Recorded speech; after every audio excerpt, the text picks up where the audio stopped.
दो सगी बहनें थीं, एक बहुत ही आलसी थी और दूसरी बहुत ही मेहनती थी। दोनों ने अभी-अभी अपनी कॉलेज की पढ़ाई पूरी की थी। दोनों बहनें नौकरी खोजने लगीं। इसी दौरान देश में महामारी आ गई और सभी उद्योग कंपनियों को नुकसान हो गया और उन्होंने नई भर्तियां करना बंद कर दिया। अब यह दोनों बहनें घर में ही रहती और मोबाइल, फेसबुक चलाकर अपने दिन बिता रही थी। छोटी बहन घर का काम करती और खाना पीना बनाती और रात को थोड़ा मोबाइल में फेसबुक, यूट्यूब में वीडियो देखती है। वह बिजनेस करने के वीडियो देखती। बड़ी बहन आलसी थी, इसीलिए उसके पास मोबाइल चलाने का बहुत समय रहता था। फेसबुक भी देखती, वीडियो भी देखती और ट्विटर चलाती। अभद्रता से भरे शॉर्ट वीडियो देखती और खुद भी टिकटॉक के वीडियो बनाकर समय बर्बाद करती। आते जाते आस पड़ोस के लोग हमेशा दोनों बहनों को नौकरी के लिए टोका करते, क्योंकि उनके घर में काम करने वाली सिर्फ एक बूढ़ी माँ थी और कोई नहीं। पड़ोसियों का नौकरी के लिए अक्सर टोका जाना बड़ी बहन को पसंद नहीं था। वह अपनी योग्यता का ठीकरा सरकार पर फोड़ने लगती।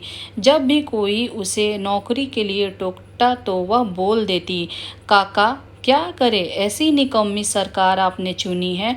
देश में बेरोजगारी का माहौल है, नौकरी कहाँ से करें। लेकिन छोटी बहन को अपने घर की चिंता थी। वह कर्मठ लड़की थी। उसे पता था कि देश का माहौल इस समय सही नहीं है। उसे पता है दूसरों को अपने भाग्य के लिए दोष देने से किस्मत नहीं बनती है। वह घर का काम छोटे से ही करती आ रही है, इसीलिए वह खाना पीना बनाने में बहुत ही माहिर थी। उसने समोसे का ठेला खोल दिया और पास के ही चौराहे में शाम को स्वादिष्ट समोसे, पकौड़े और फुल्की बनाकर बेचने लगी। उसका यह कार्य देखकर बड़ी बहन और उसकी तरह ही अकमठ और आलसी लोग छोटी बहन का उपहास उड़ाने लगते। लेकिन छोटी बहन ने उनके उपहास की ओर ध्यान नहीं दिया और अपने कार्य पर लगी रही। उसके ठेले का नाम अब पूरे शहर में लोकप्रिय हो गया और उसकी दुकान खूब चलती। दुकान को चलाने के लिए अब उसने 2-4 सहायक भी रख लिए।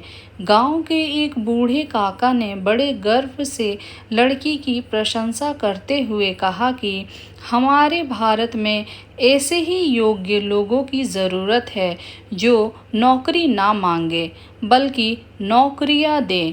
अब हर कोई उसकी तारीफ करता, यहाँ तक कि अब उसकी आलसी और अकमठ बड़ी बहन भी अपनी छोटी बहन के ठेले में काम करने लगी।